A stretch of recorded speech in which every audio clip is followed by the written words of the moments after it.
जय हिंद एवरीवन। आप सभी का स्वागत है अपने प्यारे यूट्यूब चैनल प्रयास इंस्टीट्यूट पर। मेरा नाम निकिता और मैं आप सभी का स्वागत करती हूँ हमारी डेली जो वीकली करंट अफेयर क्लासेस होती हैं उस पर।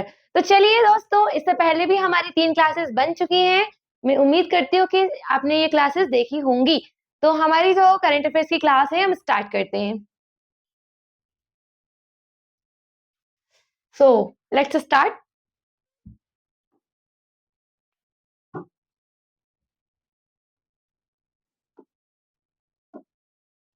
फ्रेंड्स, तो आज की हमारी जो फर्स्ट न्यूज है उसमें बोला जा रहा है कि भारत नेपाल की सेनाएं करेंगी संयुक्त सैन्य अभ्यास सूर्य किरण।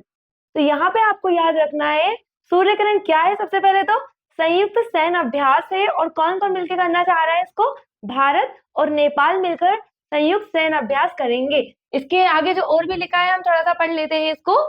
भारतीय सेना के 334 जवानों की टुकड़ी नेपाल रवाना हो गई है। तो बाकी आपको यह याद नहीं रखना है, आपको सिर्फ इतना याद रखना है कि सूर्य किरण अभ्यास किन किन के बीच होता है, भारत और नेपाल के बीच में होता है, और दूसरा ये कौन सा अभ्यास है। तो आपको याद रखना है ये सैन्य अभ्यास है।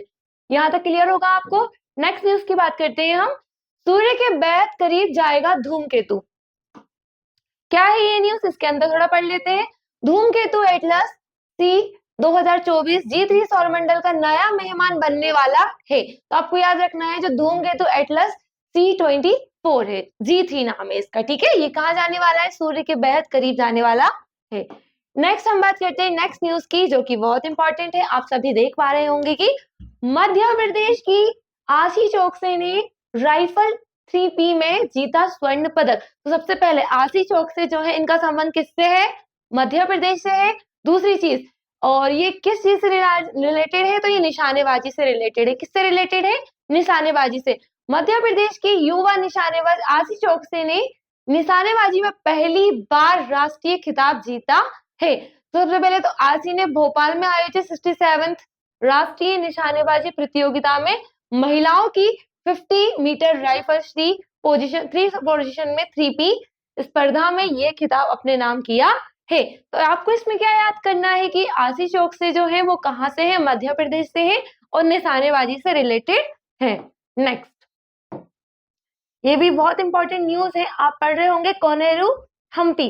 कोनेरू हम्पी का नाम देख रहे हैं आप, विश्व चैंपियन बनी है। क्या बनी है ये, कोनेरू हम्पी विश्व चैंपियन बनी है। किस चीज में, शतरंज खेलती है। क्या खेलती है, शतरंज खेलती है। न्यूयॉर्क, भारत की महिला शतरंज खिलाड़ी कोनेरू हम्पी ने विश्व रैपिड शतरंज चैंपियनशिप का खिताब जीता है। तो सबसे पहले याद रखना है हम्पी ने दूसरी बार ये प्रतिष्ठित प्रतियोगिता जीती है। मतलब कि इससे पहले भी कोनेरू हम्पी जो है वो जीत चुकी हैं। तो सबसे पहले आपको नाम याद रखना है कि कोनेरू हम्पी का संबंध किससे है, शतरंज से है। किससे है, शतरंज से। नेक्स्ट हम न्यूज की बात करते हैं।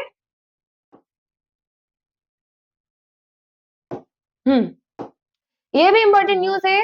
सचिन तेंदुलकर, आप सभी जानते हैं सचिन तेंदुलकर को मिली मेलबर्न क्लब की मानद सदस्यता। क्या मिली है सचिन तेंदुलकर को, जो यहाँ का मेलबर्न क्लब है इसकी इन्हें मान्यता मिली है, सचिन तेंदुलकर को। आई होप यहाँ तक आपको क्लियर होगा। नेक्स्ट,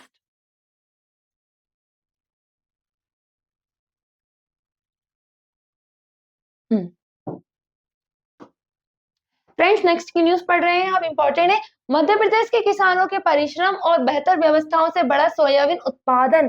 फसलों से रिलेटेड क्वेश्चन आपके पेपर में आते ही रहते हैं, तो आपको याद रखना है मध्य प्रदेश जो है संपूर्ण देश में सोयाबीन उत्पादन में प्रथम स्थान पर आ गया है। इससे पहले हम पढ़ रहे थे उत्तर प्रदेश का नाम, लेकिन अब जो है हमारा मध्य प्रदेश फर्स्ट नंबर पर आ गया है। तो आपको ये वाली जो न्यूज है याद रखनी है, सोयाबीन उत्पादन में मध्य प्रदेश फर्स्ट नंबर पे आया है। नेक्स्ट, अब इसके बाद कुछ क्वेश्चंस रहेंगे आपके, है ना, जो आपको पढ़ते जाने हैं। चलिए शुरू करते हैं। भारत 2026 में किस विश्व खेल आयोजित की मेजबानी करेगा। तो आपका पहला ऑप्शन है ओलंपिक, एशियाई खेल, राष्ट्रमंडल या फिर क्रिकेट विश्व कप। तो भारत 2026 में राष्ट्रमंडल खेल जो है उनकी मेजबानी करने जा रहा है। तो 2026 में राष्ट्रमंडल खेल कहाँ होने जा रहे हैं, हमारे प्यारे भारत में होने जा रहे हैं। 18वें प्रवासी भारतीय विश्व का दिवस का आयोजन किस राज्य में हो रहा है, 18वें प्रवासी भारतीय दिवस। तो ये हो रहा है आपका उड़ीसा भुवनेश्वर में। कहाँ हो रहा है? उड़ीसा भुवनेश्वर में। नेक्स्ट हम बात करते हैं, हाँ, किस दिन को विश्व हिंदी दिवस के रूप में मनाया जाता है? विश्व हिंदी दिवस किस रूप को मनाया जाता है? तो आपके ऑप्शन है 8 जनवरी, 10 जनवरी, 12 जनवरी या 14 जनवरी। तो याद रखिएगा दोस्तों, इसका सही जवाब हो जाएगा 10 जनवरी। 10 जनवरी को हम सभी क्या मनाते हैं? विश्व हिंदू दिवस मनाते हैं, हिंदी दिवस। नेक्स्ट, भारत ने किस देश के साथ स्वास्थ्य सेवा समझौता किया है? देखिए, भारत ने, वैसे और भी देश है, जैसे कि हम यूएसए की बात कर लें, फ्रांस की बात कर लें, श्रीलंका की बात कर लें, इनके साथ भी स्वास्थ्य समझौता जो है समझौता किया है, लेकिन इसका जो करेक्ट आंसर हो जाएगा फ्रांस के साथ किया है। नेक्स्ट,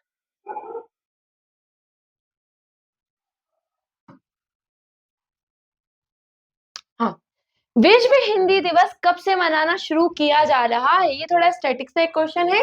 2000, 2005, 2010, 2015। तो इसका जो सही जवाब हो जाएगा, इसमें थोड़ा सा मिसप्रिंट हो गया है, 2006। याद रखिएगा आप, विश्व हिंदी दिवस जो है वो कब से मनाना शुरू किया गया है? 2006 से। नेक्स्ट, हाल ही में आईएमडी द्वारा लॉन्च किया गया कौन सा पोर्टल किसानों को कई भाषाओं में मौसम संबंधी सेवाएं प्रदान करता है ना? क्वेश्चन समझ में आ गया आपको? अब हम इसके ऑप्शन पढ़ते हैं। पहला, मानसून मिशन पोर्टल। दूसरा, पंचायत मिशन सेवा पोर्टल। तीसरा, मानसून अनुसंधान एजेंडा पोर्टल। चौथा, मौसम सेवा पोर्टल। तो इसका सही जवाब हो जाएगा पंचायत मौसम सेवा पोर्टल। मौसम से संबंधित हमारे किसान भाइयों को ये इंफॉर्मेशन देगा। इंपॉर्टेंट न्यूज, किस संगठन ने भारतीय सेना को पहली बार आकाशवीर वायु रक्षा प्रणाली प्रदान की है? आकाशवीर वायु रक्षा प्रणाली जो है वो किस संगठन ने वायुसेना को प्रोवाइड की है? ऑप्शन है आपका Hindustan aeronautics limited, Bharat electronics limited, Bharat heavy electronics limited. इसका जो सही आंसर हो जाएगा option number B, Bharat electronics limited जो है वो वायुसेना को आकाशवीर जो है उस जो वायु रक्षा प्रणाली है ये प्रोवाइड कराने जा रहा है। नेक्स्ट इंपॉर्टेंट न्यूज की हम बात करते हैं। हाल ही में किस संगठन ने वैश्विक रणनीतिक तैयारी और प्रतिक्रिया योजना, ये हम बात करते हैं SPRP लॉन्च की है? तो इसका ऑप्शन है विश्व बैंक, संयुक्त राष्ट्र पर्यावरण कार्यक्रम जिसको आप UNEP बोलते हैं शॉर्ट में, अंतरराष्ट्रीय श्रम संगठन जिसको हम ILO बोलते हैं, या फिर विश्व स्वास्थ्य संगठन या फिर WHO। इसका सही जवाब हो जाएगा ऑप्शन नंबर डी, WHO। विश्व बैंक ने क्या, सॉरी, स्वास्थ्य संगठन जो है उसने क्या किया है आपका, आप देख रहे होंगे कि रणनीतिक जो है, इसके आगे बात कर लेते हैं अब इसकी थोड़ी सी इंफॉर्मेशन। विश्व स्वास्थ्य संगठन WHO, विश्व स्वास्थ्य संगठन ने रणनीतिक तैयारी और प्रतिक्रिया योजना SPRP शुरू की है। इसका उद्देश्य किसी डिजाइन और एडिस से मच्छर वाले आर्वो वायरस जैसे जीका वायरस हो गया, चिकनगुनिया से लड़ने के लिए एक समन्वित वैश्विक प्रतिक्रिया को करना है। मतलब जो SPRP है ये कैसे रिलेटेड है? WHO यानी वर्ल्ड हेल्थ ऑर्गेनाइजेशन ने इसको लॉन्च किया है। ये क्या करने वाला है? इसका जो उद्देश्य है ये डिजाइन करेगा जो एडिस से जो मच्छर होते हैं, होने वाले जो आरवे वायरस जैसे जीका वायरस की बात करें, चिकनगुनिया से होने वाले किसी वायरस की बात करते हैं, तो उनसे लड़ने के लिए एक समन्वित मतलब कि एकीकृत वैश्विक प्रतिक्रिया तैयार करने वाला है। तो आपको याद रखना है ये योजना किसने की है लॉन्च? WHO ने की है। नेक्स्ट इंपॉर्टेंट न्यूज की अगर हम बात करते हैं तो भारत में किस राज्य ने सबसे पहले एक उन्नत ई रजिस्ट्री प्रणाली संपदा 2.0 लॉन्च की है? तो ई रजिस्ट्री प्रणाली जो है वो किसने लॉन्च की है? Option A Rajasthan, option B Uttarakhand, option C Madhya Pradesh, option D Uttar Pradesh. इसका सही जवाब हो जाएगा ऑप्शन सी मध्य प्रदेश। मध्य प्रदेश ने ही लॉन्च की है ई रजिस्ट्री प्रणाली संपदा 2.0। इससे जो इंपॉर्टेंट जो चीजें हैं वो पढ़ लेते हैं हम।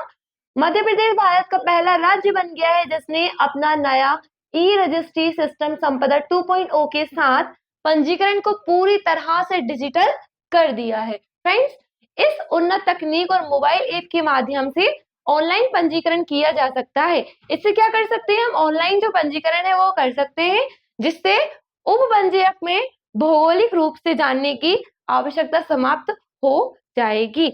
आई होप यहाँ तक आपको क्लियर होगा। जो ई रजिस्ट्री प्रणाली है संपदा 2.0 वो किसने लॉन्च की है, मध्य प्रदेश ने लॉन्च की है। नेक्स्ट इंपॉर्टेंट न्यूज की हम बात करते हैं। जोरान मिलानोविक जो है वो किस देश के राष्ट्रपति चुने गए हैं। नोवाक, जो नाम पढ़िए आप इनका, Zoran Milanovic. Option A Croatia, option B Serbia, option C Croatia या फिर स्लोवेनिया। इसका सही जवाब हो जाएगा ऑप्शन ए क्रोएशिया। जोरान मिलानोविक जो है वो किस देश के राष्ट्रपति चुने गए हैं, क्रोएशिया के। Next,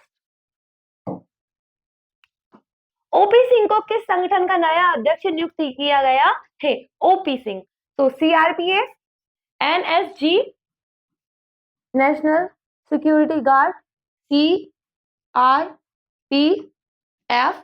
Indian police foundation, IPF या फिर बीएसएफ। तो इसका सही जवाब हो जाएगा option number C, Indian police foundation. OP Singh को किसका अध्यक्ष चुना गया है, इंडियन पुलिस फाउंडेशन का अध्यक्ष चुना गया है। नेक्स्ट हम बात करते हैं अगली न्यूज की, देवजी सोकिया को किस संगठन का नया सचिव नियुक्त किया गया है। देवजी सोकिया को, तो आपके फर्स्ट ऑप्शन है बीसीसीआई, सेकंड ऑप्शन है आईसीसी, थर्ड ऑप्शन है ओलंपिक एसोसिएशन और डी ऑप्शन है आपका एशियन क्रिकेट काउंसिल। तो इसका सही जो आंसर हो जाएगा बीसीसीआई। बीसीसीआई ने देवजी जो है इनको अपना अध्यक्ष चुना है। नेक्स्ट अगली न्यूज की बात करते हैं हम। बीजापुर में स्थित इंद्रावती राष्ट्रीय उद्यान किस राज्य में है। ये न्यूज में था इसलिए मैंने इससे क्वेश्चन बनाया है। इसका सही जवाब हो जाएगा ऑप्शन बी छत्तीसगढ़। इंद्रावती जो टाइगर है ये राष्ट्रीय उद्यान कहाँ पर है आपका, छत्तीसगढ़ में। फ्रेंड्स ये वाली न्यूज जो है इंपॉर्टेंट है कि गूगल द्वारा कौन सा बिजनेस प्लेटफॉर्म लॉन्च किया गया है। बिजनेस वॉच, क्रोम बिजनेस, मंच प्लेटफॉर्म या फिर बिजनेस संदेश। अभी आई थिंक ये परसों की न्यूज है, दैनिक भास्कर में आया था, बिजनेस संदेश। नेक्स्ट हम बात करते हैं सेम, यदि किसी व्यक्ति को लिखने में रुचि है तो वह किस भूमिका को चुन सकता है। ये आपको थोड़ा टेक्नोलॉजी से रिलेटेड इंफॉर्मेशन है। Programmer, content moderator, graphic designer, video संपादक। इसका सही जवाब हो जाएगा ऑप्शन बी कंटेंट मॉडरेटर। यदि किसी व्यक्ति को लिखने में रुचि है तो वह किस भूमिका को चुन सकता है, कंटेंट मॉडरेटर। मतलब किसी को लिखना अगर अच्छा लगता है तो वो कंटेंट मॉडरेटर बन सकता है। नेक्स्ट, ग्रोक एआई चैटबॉट, आपने चैट जीपीटी सुना होगा, ओपन एआई का है ना। तो ग्रोक एआई चैटबॉट किस कंपनी द्वारा लॉन्च किया गया है। तो ये एक्स आपको पता होगा, इसका ओल्ड नाम क्या था, ट्विटर। एलन मस्क कौन है इसके, सीईओ है ना, राइट। नेक्स्ट, और जो ट्विटर जो है इसकी स्थापना किसने की थी, जेड डोरजी ने की थी। नेक्स्ट, तो ग्रोक एआई याद रखिएगा एक्स का है। नेक्स्ट, इसी से एक और क्वेश्चन है कि ग्रोक एआई चैटबॉट मुख्य रूप से किस प्रकार की सेवा प्रदान करता है। गेमिंग, टेक्स्ट चैट और उत्तर प्रदान करना, वीडियो कॉलिंग या फिर ई कॉमर्स। तो अगर आप इसको डाउनलोड करते हैं ग्रोक एआई को, तो ये आपको टेक्स्ट चेक प्रोवाइड करता है और उत्तर प्रदान करता है। जैसे आपको कोई क्वेश्चन समझ में नहीं आ रहा है तो आपको आंसर भी प्रोवाइड करेगा Grok AI. I hope this is clear to all of you. Next, हाल ही में 2025 में किस भारतीय राज्य ने अपना पहला सौर ऊर्जा संयंत्र चालू किया है। आपका पहला ऑप्शन है Gujarat, option B Uttar Pradesh, option C Bihar, option D Jharkhand. तो इसका सही जवाब हो जाएगा गुजरात। ठीक है, सौर ऊर्जा संयंत्र चालू किया है। हाल ही में किस देश के माउंट ईवो ज्वालामुखी में विस्फोट हुआ है। अभी हाल ही में जो भी विस्फोट होते रहते हैं वो भी करंट अफेयर्स का ही पार्ट बनते हैं। तो इसका सही आप जवाब हो जाएगा इंडोनेशिया, ऑप्शन बी। तो जो माउंट ईवो ज्वालामुखी है वो किस देश में विस्फोट हुआ है, इंडोनेशिया में हुआ है। नेक्स्ट, भारत मौसम विज्ञान विभाग अगर हम बात करते हैं इंडियन आईएमडी 15 जनवरी 2025 को कितने वर्ष पूरे कर रहा है। तो इसका जो सही जवाब हो जाएगा ऑप्शन ए 100 वर्ष, option B 125, option C 150, option C sorry D 175। इसका सही जवाब हो जाएगा ऑप्शन सी 150। आईएमडी जो है इसने 15 जनवरी को अपने पूरे 150 वर्ष पूर्ण कर लिए हैं। हाल ही में दक्षिण भारत की पहली संक्रामक रोग अनुसंधान और निदान प्रयोगशाला कहाँ स्थापित की गई है? दक्षिण भारत की है ना, कहाँ की है ये? दक्षिण भारत की है। तो हम इसके ऑप्शन पढ़ते हैं, चेन्नई में, बेंगलुरु में, हैदराबाद में या तिरुवनंतपुरम में। इसका सही जवाब हो जाएगा बेंगलुरु में। कहाँ पे गई है? बेंगलुरु में। नेक्स्ट, अभी हमने जो कुछ स्लाइड पढ़ी थी उससे रिलेटेड क्वेश्चन है। अब मध्य प्रदेश में सोयाबीन उत्पादन में कौन सा स्थान प्राप्त है? दूसरा, पहला, तीसरा या चौथा? मैंने अभी आपको समझाया है, इसका सही जवाब हो जाएगा पहला।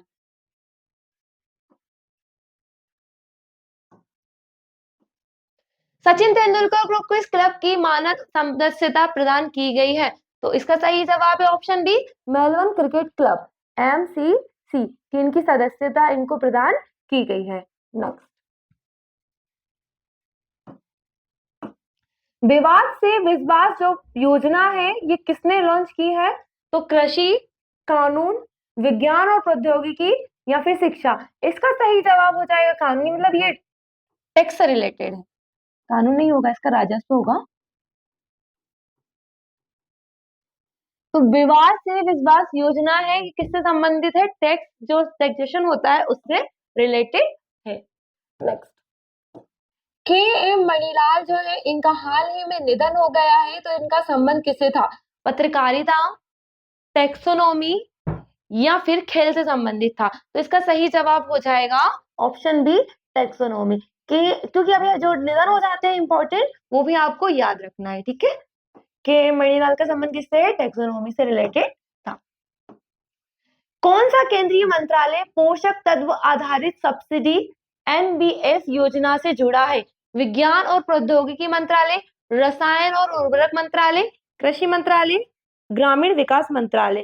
क्या है? पोषक तत्व आधारित सब्सिडी। तो आप ये कृषि मंत्रालय नहीं लगा दीजिएगा, इसका आंसर हो जाएगा ऑप्शन बी, रसायन और उर्वरक मंत्रालय ने इसको पोषक तत्व आधारित सब्सिडी जो स्कीम है, योजना है, ये स्टार्ट की है। राष्ट्रीय सरस मेला 2025 का आयोजन कहाँ किया जा रहा है? कर्नाटक, महाराष्ट्र, केरल या फिर कर्नाटक में? तो किसका आंसर हो जाएगा ऑप्शन सी, केरल में। कहाँ हो रहा है? ऑप्शन सी, केरल में हो रहा है। नेक्स्ट,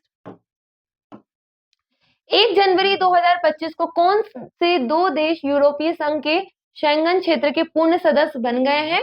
इसका सही जवाब हो जाएगा रोमानिया और बुल्गारिया। ये दोनों क्या बन गए? यूरोपीय संघ के पूर्ण सदस्य बन गए हैं। किस राज्य में महिलाओं को मुफ्त बस यात्रा जो है फ्री में, मतलब बस का जो ट्रेवल है वो कर पाएंगी? इसका सही जवाब हो जाएगा कर्नाटक। इससे पहले दिल्ली सरकार ने भी स्टार्ट की है ये। खबरों में रहा प्रोजेक्ट विस्तार किस क्षेत्र से संबंधित है? वित्त, स्वास्थ्य सेवा, शिक्षा, कृषि? तो इसका जो सही जवाब हो जाएगा स्वास्थ्य से रिलेटेड। किससे रिलेटेड है प्रोजेक्ट विस्तार? स्वास्थ्य से रिलेटेड। नेक्स्ट, किस राज्य सरकार ने कैदियों को शिक्षित करने के लिए शिक्षादान किया जा रहा है? मतलब कि अब हम कैदियों को भी शिक्षित करेंगे, तो इसका सही जवाब हो जाएगा पंजाब। पंजाब राज्य ऐसा बन गया है जो अपने कैदियों को भी शिक्षित करेगा। सबसे पहले बेहतर है कि हम हमारे बच्चों को अच्छे से शिक्षित करें ताकि वो कैदी ना बने, ये ज्यादा बेटर होगा। 80 वर्ष और उससे अधिक आयु के वरिष्ठ नागरिकों के लिए SBI द्वारा शुरू की गई सावधि जमा योजना का नाम क्या है? तो इसका सही जवाब हो जाएगा SBI पैटर्न। क्या है इसका सही जवाब? SBI pattern. 80 वर्ष से जो उम्र ज्यादा लोग हुए हैं उनके लिए ये योजना है। हाल ही में ये हर साल आते हैं, ठीक है? हाल ही में किस संरक्षित क्षेत्र में फाल्केटेड डक देखी गई? मतलब फॉलिकेटेड जो डक है वो कहाँ देखी गई है? तो सुल्तानपुर राष्ट्रीय उद्यान। अगर आपको पता है सुल्तानपुर राष्ट्रीय उद्यान कहाँ है तो आप कमेंट सेक्शन में मुझे बता सकते हैं। चीन दुर्लभ पृथ्वी तत्व यानी रेयर अर्थ मेटल कहते हैं इनको, पर्यावरण अनुकूल निष्कर्षण के लिए इलेक्ट्रोमिकल इलेक्ट्रोकेमिकल रिफाइनिंग तकनीक जो है वो विकसित की है। तो इतने अच्छे काम कौन कर सकता है? ऑफ कोर्स चीन ही कर सकता है। मतलब हम भी कर सकते हैं, लेकिन जो ज्यादा काम इस तरीके के हैं वो चीन ही करता है। नेक्स्ट, हाल ही में ये न्यूज में था इसलिए इसको लिया है। डिंगो गैरिशिया द्वीप किस महाद्वीप में स्थित है? हिंद महासागर, अटलांटिक महासागर, या फिर प्रशांत महासागर, या आर्कटिक महासागर? इसका सही जवाब हो जाएगा ए, ऑप्शन ए, हिंद महासागर। डिंगो गैरिशियो जो है वो कहाँ है? हिंद महासागर है। रणथंभौर टाइगर रिजर्व सबसे पहले तो ये कहाँ है? राजस्थान में है, राइट। पश्चिमी घाट और पूर्वी घाट के बीच में है। सतपुड़ा और विंध्य के बीच में है। जी नहीं, ये अरावली और विंध्य के बीच में पड़ता है रणथंभौर टाइगर रिजर्व। प्रोजेक्ट वीर गाथा 4.0 किस मंत्रालय की संयुक्त पहल है? प्रोजेक्ट वीर गाथा 4.0, इसका सही जवाब हो जाएगा ऑप्शन नंबर बी, रक्षा मंत्रालय और शिक्षा मंत्रालय। इन दोनों ने मिलकर प्रोजेक्ट वीर गाथा 4.0 जो है उसको लॉन्च किया है। नेक्स्ट फ्रेंड्स, कुछ और जो इंफॉर्मेशन न्यूज है वो अभी आप देख लीजिएगा। जैसे कि यह है, इंडोनेशिया बना ब्रिक्स समूह का पूर्ण सदस्य। इंडोनेशिया जो है वो क्या बन गया है? जो ब्रिक्स समूह है उसका पूर्ण सदस्य बन गया है। अब मैं आपको थोड़ा ब्रिक्स के बारे में बता देती हूँ, जैसे इसमें लिखा हुआ है। ब्रिक्स एक औपचारिक समूह के रूप में 2006 में अस्तित्व में आया था। 2006 में न्यूयॉर्क में यूएनजी यूनाइटेड नेशन जनरल असेंबली के सत्र के दौरान ब्रिक विदेशी मंत्रियों की पहली बैठक के दौरान समूह को औपचारिक रूप दिया गया। नेक्स्ट, पहला ब्रिक्स शिखर सम्मेलन 2009 में रूस के मतलब यहाँ पे हुआ था, एकातेरिनबर्ग में आयोजित किया गया। तो ब्रिक्स शिखर सम्मेलन जो है सबसे पहले इसका जो पहला सत्र हुआ था कहाँ हुआ था? रशिया में हुआ था। कब हुआ था? 2009 में हुआ था। आगे वही 2010 में न्यूयॉर्क में ब्रिक विदेश मंत्रियों की बैठक में दक्षिण अफ्रीका को शामिल किया गया। मतलब कि जो ब्रिक है पहले ब्राजील, रशिया, इंडिया, चाइना था, लेकिन लास्ट में इसको एस जोड़ दिया गया, यानी कि साउथ अफ्रीका। तो पूरी तरीके से क्या हो गया? ये ब्रिक्स बन गया। नेक्स्ट, बीते कुछ सालों में G20 की तर्ज पर बने ब्रिक्स की लोकप्रियता तेजी से बढ़ी है। 2024 में 5 नए देश, वेरी इंपॉर्टेंट है, इनके नाम आप बिल्कुल याद रट लीजिए। मिस्र, इथियोपिया, ईरान, सऊदी अरब और संयुक्त अरब अमीरात। इनको भी क्या बना दिया गया? ब्रिक्स का हिस्सा बना दिया गया है। 16वां ब्रिक्स शिखर सम्मेलन 2024 में रूस में आयोजित किया गया था, जिसकी अध्यक्षता रूस ने की थी। I hope this is clear to you. BRICS से रिलेटेड हमने बहुत सारी इंफॉर्मेशन जान ली है। मेन इन्फो क्या थी कि इंडोनेशिया बना ब्रिक्स समूह का पूर्ण सदस्य। नेक्स्ट, आर्याना सबलंका ने जीता ब्रिस्बेन इंटरनेशनल टेनिस खिताब। तो आर्याना सबलंका किस गेम से, स्पोर्ट से रिलेटेड है? तो टेनिस से रिलेटेड है। अनाहत सिंह, देखो छोटी सी उम्र में बच्चे कितने अच्छे अच्छे काम कर लेते हैं। ये जो अनाहत सिंह है ये सिर्फ और सिर्फ बहुत छोटी है, और इन्होंने क्या किया है? जीता British junior open squash tournament. तो क्या करती है ये? स्क्वैश खेलती है। अनाहत सिंह सिर्फ 16 साल की है। कितने साल की है? 16 साल की है, जो अभी हाल ही में इंग्लैंड में आयोजित हुआ था। तो लेबनान के राष्ट्रपति बने हैं जोसेफ ऑन। क्या नाम है इनका? जोसेफ ऑन लेबनान के अभी नए राष्ट्रपति बने हैं। लेबनान, पता है आपको लेबनान कहाँ है? प्लीज कमेंट बताइए अगर आपको पता है तो। ये बताइए किस महाद्वीप में आता है? अभी मैं छोटे बच्चों की बात ही कर रही थी, इतने में एक और इम्पोर्टेंट न्यूज आती है कि दुनिया की सबसे युवा पर्वतारोही बनी है काम्या कार्तिकेयन। कौन बनी है? काम्या कार्तिकेयन। 17 साल की उम्र में ये जो 7 जो महाद्वीप है उनकी सबसे ऊंची चोटियां जो है उनको फतेह करने वाली पहली ऐसी मतलब छोटी बच्ची बन गई है। दुनिया की सबसे युवा पर्वतारोही। पर्वतारोही कौन होते हैं? जो पर्वत पर चढ़ते हैं, राइट। नेक्स्ट, फतेह पार करते हैं।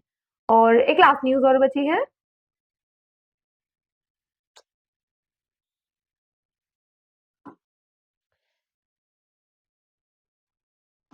चेहरा ढकने पर पूर्ण तरीके से प्रतिबंध लगा दिया गया है। स्विट्जरलैंड ने सार्वजनिक स्थानों पर अपना चेहरा ढकने पर प्रतिबंध लागू किया है। मतलब इनका कहना यह है कि इस देश में अब कोई भी जो है महिला है वो बुर्का नहीं लगाएंगी। सार्वजनिक जो स्थान होते हैं वहां पर आप बुर्का नहीं पहन सकते हो। सही भी है एक तरीके से, बुर्के के अंदर कोई क्रिमिनल भी निकल सकता है। How will we get to know. Next, 2021 में पारित किया गया था इसको, राइट। बस इसमें इतना ही लिखा गया है।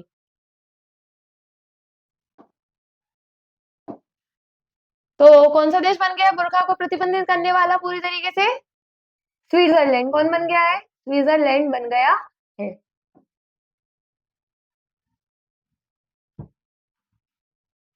सो फ्रेंड्स, ये रहा आज की करंट अफेयर्स की क्लासेस में। मैं उम्मीद करती हूँ कि जो वीकली करंट अफेयर्स क्लासेस है आप देखते हैं और आपके लिए ये बहुत महत्वपूर्ण और लाभकारी होगी। अपना ख्याल रखिए। जय हिंद। मुस्कुराते रहिए। Thank you.